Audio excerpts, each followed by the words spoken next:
Siempre cuando hay algo que resalta mucho, me imagino que ustedes también lo hacen, como que comparten y bueno, otro lo comparte y así sucesivamente se va compartiendo y se hace viral. Pero déjenme continuar con esto. Susan dice que había comenzado anunciando con gran tristeza la cancelación de la boda con 4 días de antelación y que su novio y ella habían terminado debido a algunos problemas recientes e irreparables. Según relata, tras publicar el post, su siguiente paso será borrar su cuenta de Facebook. O sea, después de publicar todo esto, ella dijo que iba a borrar su cuenta de Facebook, porque las redes sociales le habían causado paranoia y toxicidad. Una de las cosas que ella menciona, que uno de los motivos del cual ella iba a borrar su Facebook y todas sus redes sociales es porque ella no quería que nadie tuviera contacto después de lo que había ocurrido, porque dice que cuando esté lista me haré un nuevo Facebook y añadiré a las familiares y amigos que no hayan apuñalado por la espalda. Ahora, ¿pero por qué ella se sintió apuñalada? Vamos al caso. Dice que ella cuenta que a los 14 años fue quien conoció a su novio.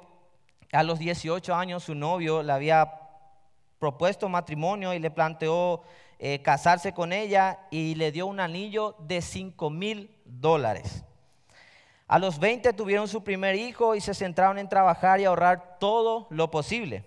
Ahora, dice que ellos consiguieron guardar $15,000 para la boda. Y cuando dice que su amor era como un cuento de hadas, según explica esta chica, y que querían una boda extravagante. Yo no sé si ese fue el caso de ustedes también, que querían una boda extravagante, pero bueno, ella quería una boda extravagante a lo grande. Y dice, la boda a su sueño costaba solamente $60,000. Poquito, ¿no? $60,000 no es mucho. Dice que, bueno, por lo que ella hizo fue que pidió un poco de ayuda a sus familiares y sus amigos. Dice, pedí específicamente que nos regalaran dinero. Y una de las cosas que aquí en la cultura americana es que cuando uno se va a casar, da un listado acerca de lo que uno necesita para su matrimonio. En otras culturas no es así, pero bueno, aquí en Estados Unidos especialmente y por lo que veo en Canadá es lo mismo. Entonces dice que ellos solamente pidieron dinero a sus invitados. Ahora, dice, habíamos sacrificado mucho y solo pedíamos a cada invitado unos $1,500. Imagínense que ustedes sean invitados para una boda y la forma en que les invita es que para asistir ustedes solo tienen que poner $1,500. ¿Cuánto irían? Ni uno, ¿no? Bueno, dice, hablamos con algunas personas que nos prometieron incluso más para hacer por nuestro sueño realidad. La dama de honor dice que iba a contribuir $5,000 y la familia de su prometido $3,000, por lo que en su opinión la petición de $1,500 no era mucho. Dice, pedí específicamente que nos regalaran dinero. O sea, no había, solo quería dinero. Ahora, lo dejamos claro, dice, si no podías contribuir, no estabas invitado a nuestra exclusiva boda. Llega a escribir, entonces ocurrió lo que no se esperaba, solo 8 personas confirmaron su asistencia y enviaron su dinero. Y fue ahí cuando tanto la dama de honor como las otras personas que se habían comprometido retiraron su apoyo. O sea, hizo la propuesta, $1,500 para asistir a la boda y solamente 8 personas confirmaron eso. Y cuando se dieron cuenta, la dama de honor y aquellos familiares y conocidos del prometido retiraron de vuelta su dinero. A la desesperada, dice esta chica, que volvimos a enviar la invitación y pedimos a la gente que diera lo que pudiera. En serio, gente, ¿qué son $1,000? ¿Qué son $1,500? Claramente no mucho, ella mencionó. Las dificultades comenzaron a crear tensión a pareja y la gota que colmó el vaso para ella fue que su chico le propuso cambiar los planes. No sé si ustedes en su boda también decidieron cambiar los planes y casarse en Las Vegas. Ahora, dice ella, me reí en su cara, porque su prometido se fue, le dijo, mi amor, vamos a casarnos en Las Vegas. Y dice que ella se rió en su cara, pero él iba en serio. Quería una de esas bodas baratas, androjosas, inmundas. Y dice, ella le dijo, ¿qué soy? ¿Una alcohólica? ¿Una fulana? Imagínense, le propuso casarse en Las Vegas y ella dijo, ¿para qué yo me voy a ir ahí? ¿Pensás que soy una alcohólica o una fulana? Si no podías contribuir, no estabas invitado a nuestra boda exclusiva. Vuelve a recalcar. Mi ex se fue y no se disculpó por su horrible sugerencia. Llamé a mi dama de honor y lloré a mares. Y bueno, para hacerlo más corto, dice que bueno, la dama de honor le dijo que tenía que adaptarse a los recursos que ella solamente tenía. Y cuando le preguntaron del por qué razón ella quería esa boda extravagante, lo que llamó la atención fue que ella dijo: yo solo quería ser una Kardashian por un solo día. Y bien, los que saben aquí, por ahí conocen un poquito de eso, los Kardashian pues tienen mucho dinero. Y probablemente ella lo que hacía era veía los programas de esta familia, y pues ella que soñaba, quería ser como una Kardashian por un solo día y luego vivir su vida normal. Ahora mi pregunta para cada uno de ustedes: desde pequeño, hoy en día mismo, ¿tienen algún prototipo, algún ejemplo en el cual ustedes quieren llegar a ser? Por ejemplo, cuando uno es niño, yo recuerdo que yo quería ser como Ronaldinho Gaúcho, un jugador de Brasil. Tenía mucho talento, los futbolistas conocen probablemente ese jugador. Tenía mucho talento, pero en cierta manera solamente quería llegar a ser como él, y obviamente para llegar a ser como él pues tenía que pasar muchas cosas, pero bueno, al final y al cabo no pude, pero siempre tenía esa idea de querer ser como Ronaldinho Gaúcho. Otros hoy en día en la actualidad quieren ser como Messi, Cristiano Ronaldo, Dybala, bueno, muchos otros. Y también así algunos, como algunos empresarios que tienen mucho poder, mucha riqueza y en cierta manera están llevando muy bien su vida en cuanto a lo social y a lo económico. Ahora, el tema con el cual quiero estar tratando hoy es acerca de nuestra similitud a Cristo. ¿Por qué les digo esto? Porque nosotros como cristianos, como estábamos cantando hace rato, como hijos de Dios, sabiendo quiénes somos en Él, nosotros debemos buscar la similitud a Cristo. Y para ello quisiera que me acompañen los que tienen su Biblia en 1 de Pedro, capítulo 4. Vamos a estar leyendo un poquito acerca de lo que dice el apóstol Pablo. Ahora, en los domingos anteriores que tuvimos, el pastor estuvo predicando una serie con respecto al mandato global y se basaba en el libro de los Hechos. El libro de los Hechos tienen dos personajes claves. Del 1 al 12 habla mucho acerca del apóstol Pedro, y del 12 en adelante habla acerca del apóstol Pablo. Pero algo que me llamó mucho la atención es que en el libro de los Hechos, Pedro llega a un punto donde desaparece de la escena, por así decirlo, pero lo vuelve a retomar en la primera carta del apóstol Pedro. Pero algo que aún más allá me llamó la atención, porque bien sabemos que el libro de los Hechos habla acerca de cómo empezó la iglesia primitiva. El apóstol Pedro hace énfasis de que en aquel tiempo había muchas persecuciones. Y si bien sabemos, en el libro de los Hechos Pedro tuvo que presentar su defensa también ante el concilio, no solo una vez. Entonces, de una forma u otra, desde que empezó la iglesia primitiva, también empezaron las persecuciones. Ahora mi pregunta es: ¿por qué será que hay persecuciones? Bueno, vamos a hablar un poquito acerca de ello. Y seguir a Cristo debería ser para nosotros un estilo de vida. El contexto de la carta de Pedro, para poder entender un poco mejor, fue escrita por el apóstol Pedro aproximadamente alrededor de los 64 a 65 después de que Nerón, el gobernante de ese entonces, comenzara a perseguir a los cristianos. Dice que Nerón en aquel tiempo lo que hizo fue que le prendió fuego a la ciudad, y cuando se dio cuenta que eso se escapaba de sus manos, y como no había muy buena relación entre los cristianos y esas personas de aquel tiempo, lo que hizo fue que el gobernante Nerón le echó la culpa a los cristianos por todo eso que él había hecho. Y fue ahí donde la gente se enfureció aún más y con más razón odiaba a los cristianos. Ahora, los destinatarios de esta carta son los expatriados y perseguidos, conocidos como los peregrinos. Y eso lo podemos ver al principio de la primera carta de Pedro, que va titulada y dirigida para ellos. Ahora, ¿quiénes son los expatriados? Son los cristianos, que en aquel tiempo, a consecuencia de la persecución, ellos tenían que salir de donde se encontraban. Entonces esta carta va dirigida para ellos y fue escrita para alentarle a los creyentes en medio de los padecimientos, sufrimientos que estaban pasando, y también así instándoles a ellos a vivir una vida santa en Cristo. Ahora, una pregunta para ustedes, para que piensen, es: si nosotros estamos pasando por alguna etapa difícil, por alguna situación en la cual vemos que por ahí se nos va a salir de las manos, ¿cómo se van a sentir? ¿Se van a sentir con paz, con tranquilidad? Supongo que no, ¿verdad? Porque mayormente como lo que hacemos es nos desesperamos. Pero ahí va de vuelta otra pregunta con respecto a esa situación. Si realmente nosotros estamos bien, como muchos, aquí estamos bien, no nos pasa nada, tenemos todo, mayormente en esos momentos solemos acudir a Dios, o solamente cuando las papas queman, como se dice, o cuando la situación está difícil, es donde tomamos nuestra mirada a Cristo? Entonces, algo así estaba pasando en ese tiempo, pues la gente estaba siendo perseguida, estaban pasando muchas cosas y muchos se estaban desanimando cuando estaban comenzando la iglesia primitiva.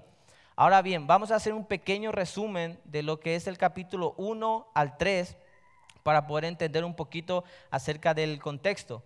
En el capítulo 1, el apóstol Pedro le estaba recordando a ellos acerca de la gran salvación y esperanza en Cristo, y también le estaba exhortando a vivir una vida santa. Muchos probablemente saben que el apóstol Pedro, ¿cómo murió? Como muchos otros de los apóstoles, martirizado. Y algo que me llamó mucho la atención investigando un poquito acerca de lo que el apóstol Pedro había pasado. El apóstol Pedro sí se casó, no probablemente como esta que quería ser Kardashian, pero sí se casó, pero más allá de eso, su esposa también murió mártir. Y cuando su esposa iba a morir, él estaba ahí, presente. Y dice que le dijo a su esposa: no olvides y recuerde nuestra gran esperanza que tenemos en Cristo Jesús. Y le vio morir a su esposa. Y yo me imagino cuán difícil habrá sido verle a su esposa morir por el evangelio, verle a su esposa morir, ¿verdad?, entregando su vida en la obra de Cristo. Entonces, lo que el apóstol Pedro estaba haciendo en este caso era instándole a que recuerden la esperanza, la gran salvación que tenemos en Cristo, que también nosotros debemos recordar cada uno de nosotros, y también les exhortaba a vivir una vida santa. En el capítulo 2 habla acerca de la exhortación al crecimiento, y también así les recordaba la identidad que tenía en Cristo. Y cuando nos referimos a identidad en Cristo es algo muy importante a tener en cuenta, porque nosotros cuando llegamos a conocer del Señor, ya nuestra identidad no está en lo que dicen la gente, lo que dicen nuestros familiares, sino que está realmente nuestra identidad en lo que Cristo vino a hacer por nosotros. Nosotros fuimos comprados, fuimos rescatados por Cristo, y nuestra identidad debe estar en Cristo, no en lo que los demás puedan decir. Sí es importante cuidar nuestro testimonio, pero lo importante es que nuestra identidad está en Cristo Jesús, y la forma en que vivamos con esa identidad que tenemos en Cristo. Y el capítulo 3 habla acerca de los deberes conyugales y padecimientos de Cristo. Ahora, mi pregunta sería para ustedes: bien, muchos conocen que Jesucristo, ¿qué le pasó en todo ese tiempo que estuvo en el ministerio especialmente? Sufrió y padeció persecución, muchísimas otras cosas que en este entonces también los cristianos estaban pasando. Por eso vamos a empezar ahora con los versículos que vamos a estar leyendo. Primera de Pedro 4, 1 al 2. Le voy a dar lectura. Dice: por tanto, ya que Cristo sufrió en el cuerpo, asuman también ustedes la misma actitud, porque el que ha sufrido en el cuerpo ha roto con el pecado para vivir el resto de su vida terrenal, no satisfaciendo sus pasiones humanas, sino cumpliendo la voluntad de Dios. Algo que me llama mucho la atención, si se podrán dar cuenta, aquí empieza diciendo por tanto. Quiere decir que se está refiriendo a algo que venía anteriormente. Y fue por ese motivo que hice un poquito el resumen del contexto de esta carta, porque en el capítulo 3, aparte de los deberes conyugales, está hablando del padecimiento de Cristo. Cristo vino a sufrir, a morir por cada uno de nosotros. Él fue vituperado, Él fue maltratado, Él sufrió hasta la muerte y muerte de cruz. Ahora dice: por tanto que Cristo hizo eso, ya que Cristo sufrió en el cuerpo, asuman también ustedes la misma actitud.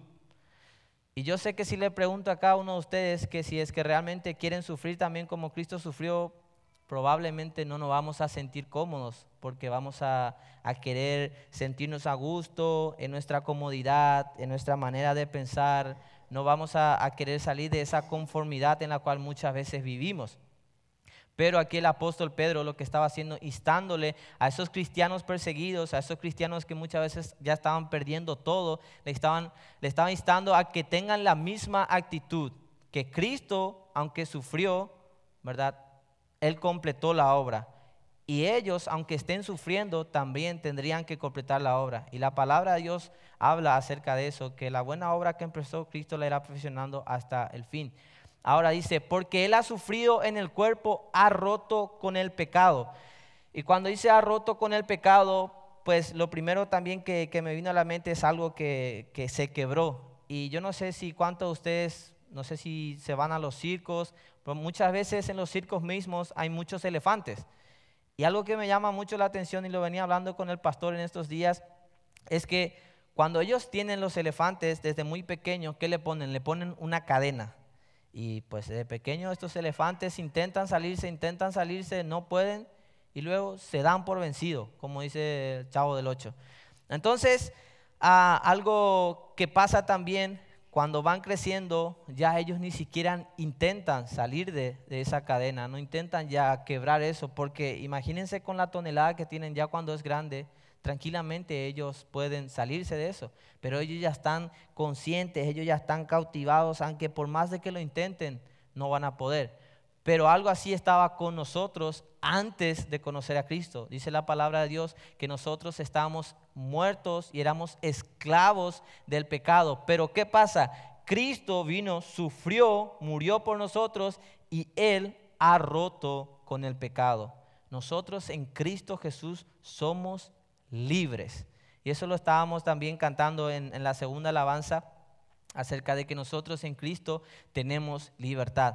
Ahora, cuando pensamos en libertad que tenemos en Cristo, muchas veces nos ponemos a decir, no, es que yo soy libre en Cristo Jesús, igual puedo seguir cometiendo pecados, igual tal el Señor me perdona. No, la palabra de Dios habla también en Romanos que sobreabundó la gracia para que abunda el pecado de ninguna manera. O sea, todo lo que Cristo vino a sufrir, vino a padecer por nosotros para que podamos ser libres en Él, nosotros de forma de gratitud por lo mínimo y a esa gracia inmerecida que nos dio, debemos tratar de vivir conforme a su voluntad. Porque es lo que dice, para vivir el resto de su vida terrenal no satisfaciendo sus pasiones. ¿Por qué? Porque si es que nosotros ya somos libres en Cristo, nosotros no tenemos esa libertad para vivir en nuestras pasiones, en nuestros deseos carnales, sino tenemos esa libertad para vivir cumpliendo la voluntad de Dios.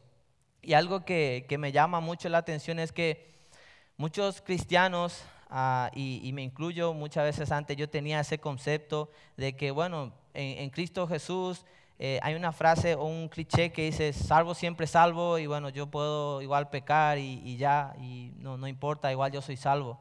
No, esa no es la manera de vivir. Todo lo que Cristo vino a sufrir, a padecer por cada uno de nosotros, es para que nosotros vivamos cumpliendo la voluntad de Dios. Y bien, algo que quisiera remarcar en esto es que nosotros debemos ser como Cristo. Vivir una vida enfocada en mi persona, como muchas veces lo hacemos pensando en nuestro bienestar, pensando en nosotros mismos, pensando en nuestra familia. Eso no está mal, pero no se trata de vivir la vida para mí mismo, sino que se trata de vivir nuestra vida para la voluntad de Dios. Ahora, ¿qué fue lo que Cristo hizo? Cristo tuvo una vida enfocada en la voluntad de Dios. Y probablemente recuerdan que Jesucristo, ya antes de ser entregado, le dijo al Señor, Señor, si es tu voluntad, Padre, si es tu voluntad, haz pasar de mí esta copa, pero no se haga lo que yo quiero, sino se haga tu voluntad. Y la misma cosa, Cristo, Él tenía una vida conforme a la voluntad de Dios.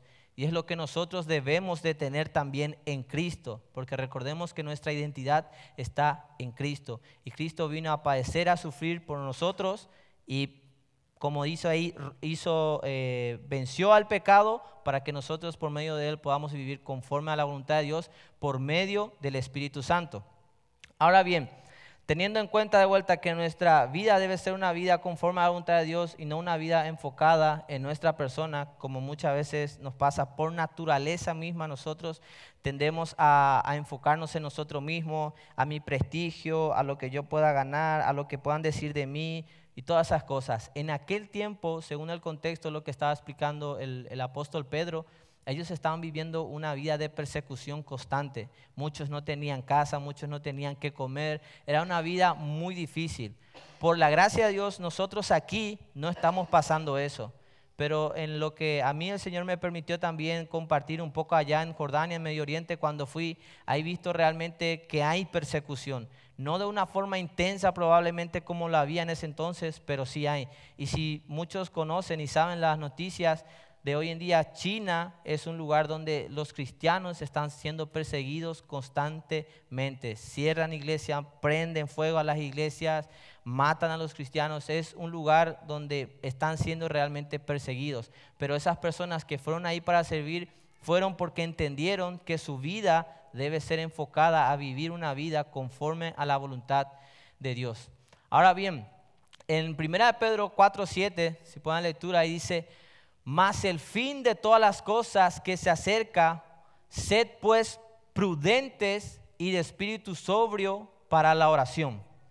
Ahora, más el fin de todas las cosas se acerca, no se está refiriendo exactamente a algo cronológico que va a terminar, sino que conforme a lo que estaban viviendo en aquel tiempo, la persecución, conforme a lo que estaban viviendo en aquel tiempo, todos esos padecimientos, sufrimientos, los cristianos dicen, eso va a terminar. Dice, sed pues prudentes y de espíritu sobrio. ¿Qué es lo opuesto a ser sobrio o ser prudente? Desequilibrado. Podríamos dar muchos antónimos a lo que es ser sobrios y prudentes. Ahora, ¿por qué el apóstol Pedro hace énfasis en eso? Me llama mucho la atención, no sé si recuerdan cuando Jesús iba a ser entregado. Dice que Jesús fue y estuvo orando y los apóstoles se quedaron como que custodiando ahí, ¿verdad? ¿Y qué pasa? Dice que Jesús vino y ¿qué la encontró? La encontró durmiendo, tranquilo, ella ahí durmiendo.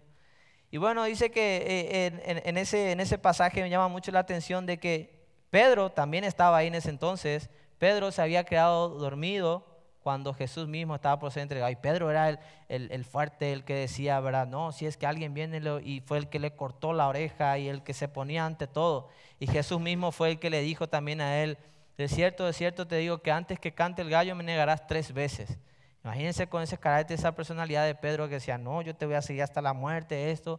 Pero él mismo fue que también le negó a Jesús 3 veces. Pero más allá en esto, Pedro, de la experiencia probablemente que tuvo, él dice, sed pues prudentes y de espíritu sobrio para la oración. Ahora, la oración es algo muy, pero muy importante para lo que era en aquel entonces y para nosotros hoy en día. Porque si no tenemos oración, si no tenemos una vida íntima, una comunión con Dios, ¿cómo va a estar nuestra vida espiritual? Nosotros vamos a andar en derrota. ¿Por qué? Porque si no tenemos esa comunión, esa intimidad con Dios, lo que nosotros vamos a hacer es cada vez más nos vamos a ir alejando y como veíamos hace rato, probablemente vamos a andar en nuestras pasiones y en nuestros deseos carnales. Por eso es muy importante que nuestra vida sea una vida de oración y consagrada conforme a la voluntad de Dios. Y es muy importante esto porque si nos ponemos a pensar acerca de lo que implica la oración, Jesús mismo, ¿qué dice que hacía? Jesús tenía una vida muy ocupada desde que empezó su ministerio. Pero Jesús dice que sanaba al leproso, daba vista al ciego, hacía caminar a cojos, hacía todas estas cosas. Pero más allá de eso, también la palabra de Dios resalta de que Jesús dice que terminaba con eso, Él se apartaba y oraba. Ahora, ¿cuánto tiempo nosotros le estamos dedicando a Dios con respecto a tener una intimidad con Él, a poder andar meditando en su palabra? Porque especialmente a los jóvenes dice al joven, ¿con qué guardar al joven su camino? Con guardar tu palabra. La misma cosa en el Antiguo Testamento vemos en muchas partes la importancia de poder guardar la palabra. Y también así Jesucristo mismo dio también la importancia acerca de la oración. Y en su oración Jesucristo mismo dio ciertos tipos que no lo vamos a hablar ahora por tiempo, pero algo que me llamó mucho la atención es que lo pedía Él conforme a la voluntad de Dios. Y muchas veces nuestras oraciones son muy egoístas, hermanos, y me incluyo porque, Señor, yo te pido que me ayudes en esto, Señor, yo necesito esto, Señor, esto, y todo es para mí, para mí, para mí, para mí, y realmente no pensamos en nuestra oración misma vivir una vida conforme a la voluntad de Dios. Y siempre pedimos que nos ayude en todo, que llevemos la vida light, por así decirlo, pero cuando viene alguna persecución, cuando viene algún sufrimiento, ahí es como que, Señor, ¿por qué me dejaste? ¿Por qué me abandonaste? No, Dios tal vez esa situación por la cual estás pasando, Dios te quiere enseñar algo importante. Y primero que nada, nosotros siempre debemos depender de Él. Y la palabra de Dios habla en Romanos, aquellos quienes confían en cosas obran para bien. Entonces, si probablemente hoy en día tú estés pasando por alguna situación difícil, algo que te esté preocupando, el Señor algo te quiere enseñar con todo eso. Entonces, en nuestra oración misma, muchas veces debemos pedirle al Señor, Señor, muéstrame cuál es tu voluntad con esta situación con la cual estoy pasando. Les mencionaba que el apóstol Pedro le estaba instando a los cristianos en aquel tiempo a que perseveraran en la oración y sean prudentes, ¿verdad? Que no vivan conforme a sus pasiones. Ahora bien, el ejemplo que tenemos aquí es el apóstol Pablo, pero antes, vivir una vida no estable ni constante ante Dios es algo que es fruto de no tener una intimidad con Dios, porque si nosotros tenemos una vida íntima con Dios a través de la oración, si meditamos en su palabra, nosotros probablemente no vamos a tener luchas, vamos a tener pruebas, pero no vamos a tener una vida inconstante. Ahora, vivir una vida consagrada a Dios, ¿quién fue el que lo hizo? Cristo. Recuerden siempre, nuestro ejemplo a seguir en todo es Cristo. El apóstol Pablo, ¿qué hacía el apóstol Pablo al principio? Él perseguía a los cristianos. Él mataba a muchos. Cuando Esteban mismo fue martirizado, el apóstol Pablo estuvo ahí. Pero cuando conoció a Cristo, cuando tuvo una identidad en Cristo, él dejó todo eso, dejó su manera vana de vivir y empezó a vivir una vida consagrada a Dios. Y bien, vemos mayormente todas las epístolas casi del Nuevo Testamento fueron escritas por el apóstol Pablo. Y él sufrió mucha persecución, sufrió muchos encarcelamientos, padeció muchísimas cosas, pero algo que decía el apóstol Pablo decía, para mí el vivir es Cristo y el morir es ganancia. Ahora, no lo puse aquí, pero quisiera mencionar así a grandes rasgos. En Daniel, capítulo 3, hablan acerca de 3 chicos, Sadrach, Mesach y Abed-Negó. Dice que el rey Nabucodonosor mandó construir una estatua de oro, y ya cuando construyó todo, dice que sacaron un decreto de que cuando sonaran la arpa, la música, el salterio, todo, tenían que inclinarse ante esa estatua y adorar. Pero ¿qué creen?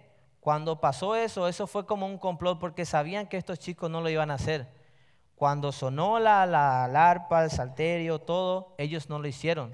Entonces los chusmas, como se dice, o los chismosos se fueron y le dijeron, rey, estos 3 jóvenes no hicieron caso al decreto que tú hiciste, pero ellos tenían un propósito, porque ellos justamente eso es lo que estaban buscando.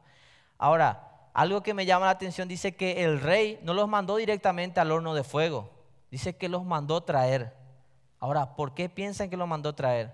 Si vemos un poquito antes de ese suceso, dice que el rey ya conocía a Daniel, Sadrach, Mesach y Abed-Negó, por lo que Daniel había interpretado también sus sueños. Ahora, cuando les llamó, el rey dice, ¿es cierto que ustedes no se inclinaron ante la estatua que yo mandaba hacer? Y me sorprende la respuesta de estos chicos. Dijo, no hay necesidad de que te respondamos esto, tú ya bien sabes. No hay necesidad que te digamos del por qué no nos arrodillamos, ¿verdad? Y algo que el rey Nabucodonosor dijo, ¿y qué Dios los podrá librar de mi mano? Y ya cuando les hizo ese desafío, primero que nada, y ellos le respondieron, no hay necesidad ni siquiera de responderte del por qué no lo hicimos, dice que les respondieron seguidamente, ciertamente Dios nos puede librar de tus manos.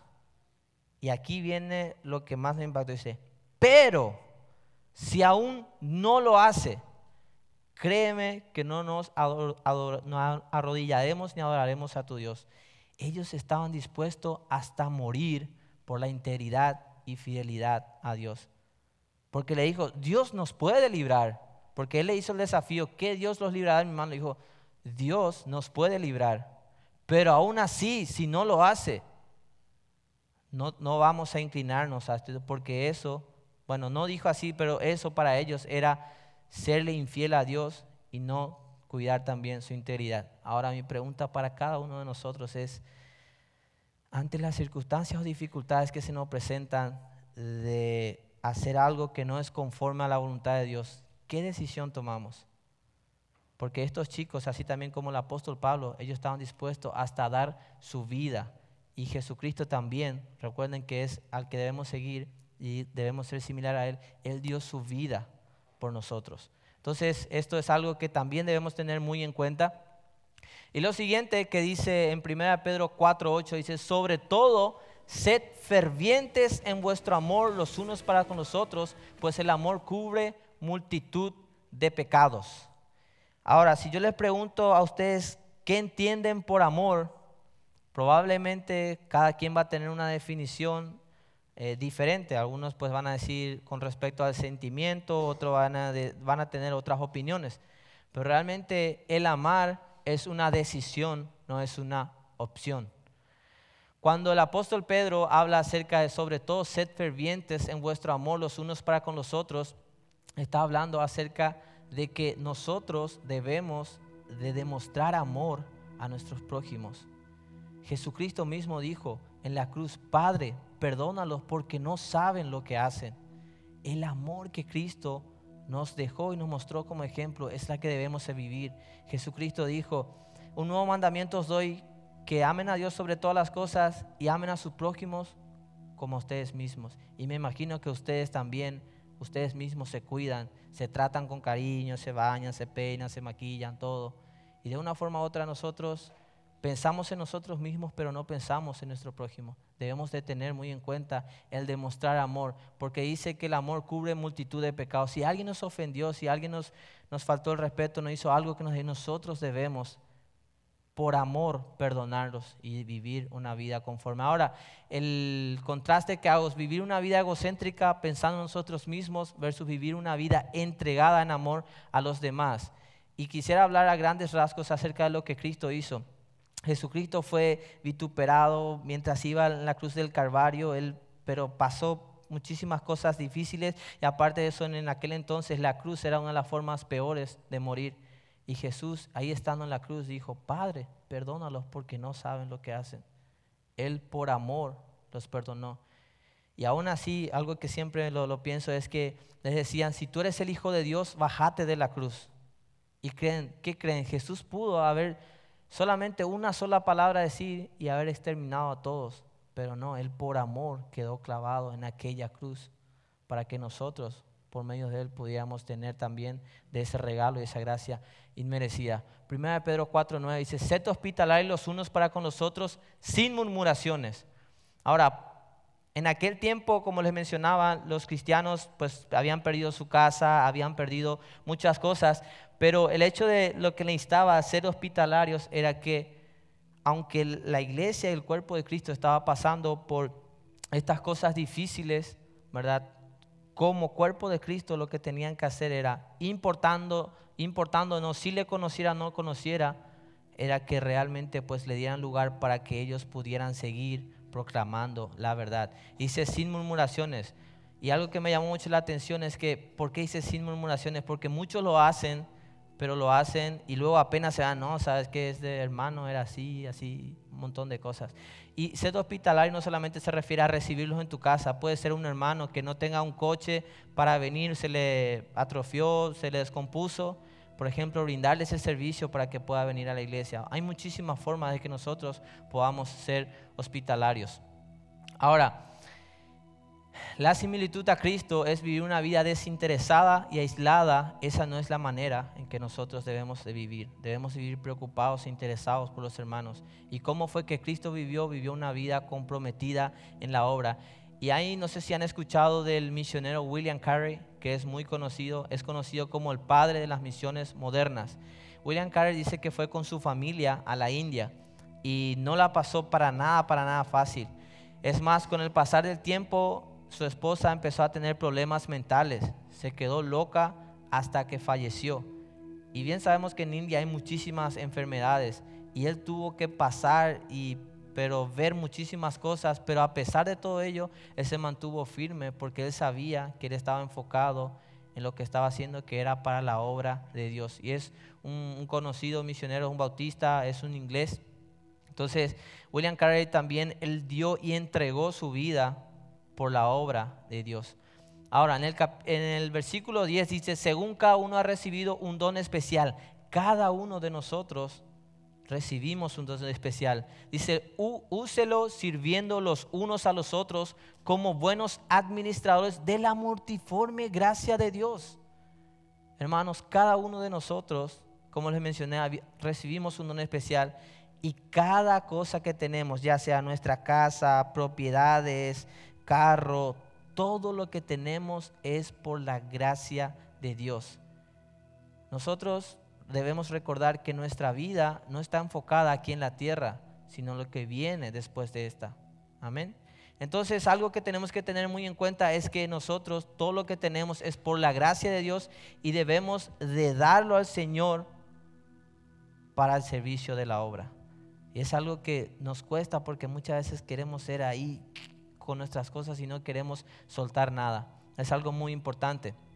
Ahora, la similitud, el contraste que hago es vivir una vida enfocada en las cosas terrenales. Ananías y Zafira, si vemos en el libro de los Hechos, dice que ellos vendieron su propiedad y solo se pusieron de acuerdo y solo dieron una parte a los apóstoles, y la otra parte se quedaron. Pero ellos dijeron, aquí está todo lo que tenemos.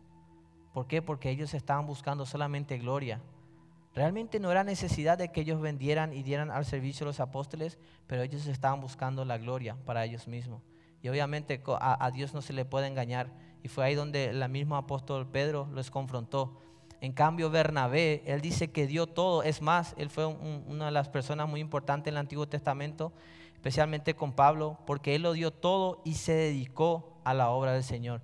Él no dio por conveniencia, él dio porque realmente comprendía que la obra del Señor necesitaba. Ahora, el último versículo que vamos a estar viendo dice, el que hable conforme a las palabras de Dios, el que sirve, que lo haga por la fortaleza que Dios da, para que en todo Dios sea glorificado mediante Jesucristo, a quien pertenece la gloria y el dominio por los siglos de los siglos. Amén.